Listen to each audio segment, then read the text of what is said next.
嗱，我隔離呢位威利哥咧，佢係澳門嘅博士啊，係專門研究語言嘅。咁我要同你探討一下，就係我哋廣州話咧同你澳門粵語有咩唔同啊？首先問一問你啊，充電寶香港就叫尿袋啦，澳門叫咩咧？奶媽。點解會有咁樣嘅稱呼咧？打機打多咗就會 call 個奶媽過嚟打下我得唔得啊？我個手機冇電啦。哦，咁樣嘅，好。咁啊，仲有就係我去澳門食飯咧，佢嗰個菜單有一個叫免治牛肉，係，其實係咩嚟嘅？其實就係牛肉啦。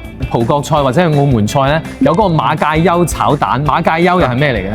馬介休咧就係葡萄牙嗰邊好出名嘅一道餸嚟嘅，咁本身佢嘅食材係代表咩咧？其實就係鱈魚。鼠標你哋一般叫咩啊？貓屎。貓屎啊！貓屎，即係貓嗰個老鼠。冇錯。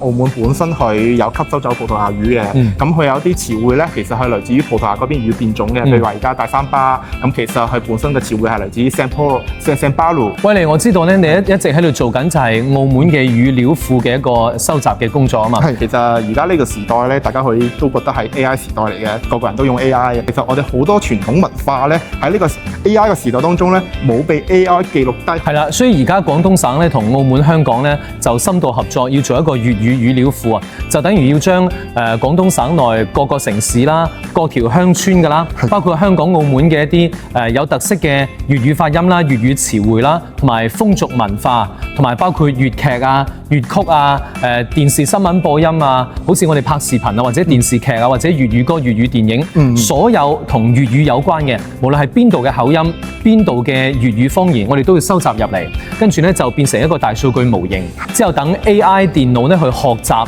呢個大模型裏邊嘅呢啲專業知識，咁啊就變成咗一個知識庫。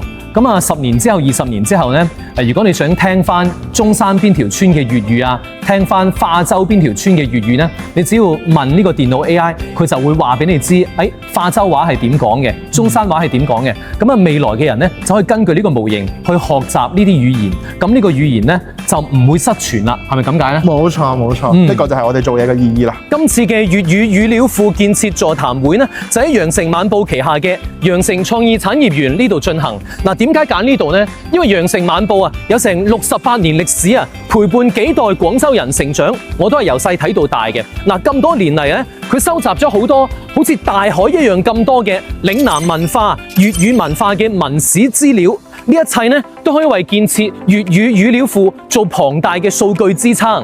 我都入住咗羊城創意產業園呢度辦公喎。你呢度幾靚，成個公園咁啊！以後我會成日喺度拍視頻㗎啦。成個園區呢有17萬平方米咁大，相當於3個天河體育中心咁啊！嗱，你睇下呢啲辦公樓呢，其實佢前身呢都係廣州化學纖維廠嚟㗎。不過呢，喺2007年啊，羊城晚報集團進駐啦，就將佢改成咗一個創意園。你睇下，而家裏邊有咁多嘅基地，差唔多有200幾間企業喺呢度辦公嘅。